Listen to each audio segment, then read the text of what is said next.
Okay, let's start. 3, 2, 1, 0, action. আসসালামু আলাইকুম সবাইকে। আজকে আমরা রসুনের আচার তৈরি করে দেখাবো। So without wasting any time let's make a রসুনের আচার। রসুনের আচারটি কিভাবে মেক করতে হয় এটা আমাদেরও জানা নেই। আমরা গত অনেকক্ষণ ধরে 5 মিনিট থেকে আমরা রসুনের আচার রেসিপি খুঁজতে খুঁজতে অবশেষে একটা কমন রেসিপি পেলাম। আমরা ওইটাই তৈরি করতে যাচ্ছি। সো আপনারা আমাদের সাথে দেখতে পারেন আমরা কিভাবে রসুনের আচারটি মেক করি। সো রসুনের আচারে আমরা কি কি ইনগ্রিডিয়েন্ট ব্যবহার করেছি এটা সম্পর্কে বিস্তারিত ডেসক্রাইব করবেন আমাদের আইএলটিএস ইমতিয়াজ। তিনি ইংলিশে অনেক ভালো। তিনি এখন বলবে আমরা কি কি ইনগ্রিডিয়েন্ট ব্যবহার করেছি। So please sir. Well, thanks your cooperate. So first thing we should bring in 1 kilo of garlic. So it is mandatory to make garlic pickles. ওকে, আমরা 1 কেজির মতো রসুন নিয়ে নিব, যেটা অবশ্যই খোসা চিলে নিতে হবে, আর রসুনটি অবশ্যই দামি হতে হবে। সস্তা রসুন হলে কিন্তু হবে না। Well, so then you need some ingredients for making these pickles, and those are mustard oil, vinegar, 5 mixture ready-made masala, and red chili, ginger, and the red mustard beans. Okay, I think আমাদের audience বুঝে গেছে আমরা কি বুঝাইতে চাচ্ছি।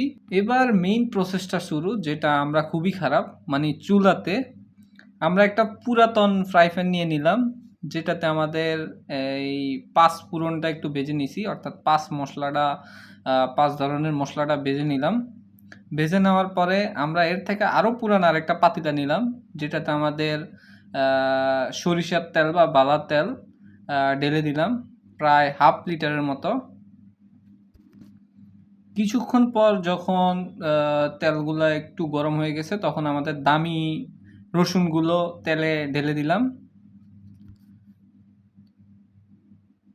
তেল যখন একটু গরম হয়ে আসবে, আমরা প্রথমে আমাদের 5 ফোড়নটি ঢেলে দিব।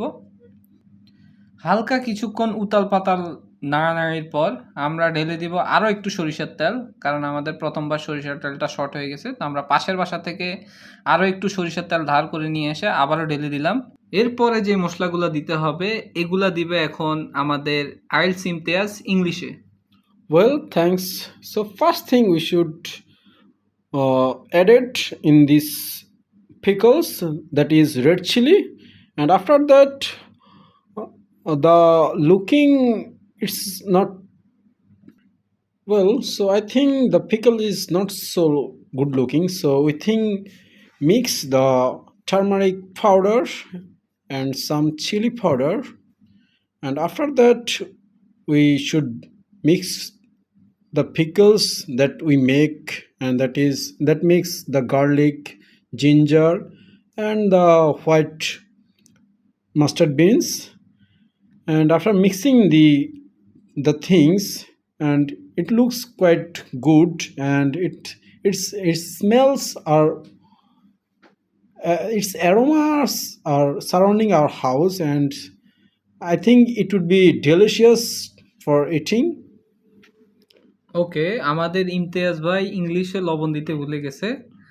আমাদের ইমতিয়াজ ভাই যেটা বুঝাইতে চাচ্ছে, এখানে আমরা হালকা হলুদের গুঁড়া, হালকা মরিচের গুঁড়া এবং আমাদের সাদা সরিষা বাটা, রসুন বাটা এবং আদা বাটা, আমরা তিনটাকে কম্বাইন করে দিয়েছি। যেহেতু ইউটিউব ভিডিওগুলোতে আলাদা আলাদা করে দেয়, আমাদের কাছে অতটা সময় নেই, কারণ আমরা অনেকেই ফ্রি থাকি। সো আমরা এটা করার সময় পাই নাই, এই কারণে আমরা তিনোটা একসাথেই ব্লান্ড করে ফেলেছি। এরপরে অপ্রয়োজনীয় অনেকক্ষণ নাড়ানাড়ির পর মনে হলো একটু ভিনেগার আর একটু চিনি দিয়ে দিই রেসিপি অনুযায়ী। সো আমরা দুইটাই দিয়ে দিলাম। দিয়ে দেওয়ার পরে অনেকক্ষণ নাড়ানাড়ি করার পরে আমাদের মেইন সময়টা এসে গেছে। তো এর পরবর্তীতে যে স্টেপটা, এটা আমরা ফলো করতে পারিনি আমাদের বাজেটের অভাবে। তারা দেখিয়েছে তেঁতুল দিয়ে, কিন্তু আমাদের কাছে তেঁতুল না থাকায় আমরা আমাদের পুরাতন আমের আচার এখানে দিয়ে দিয়েছি।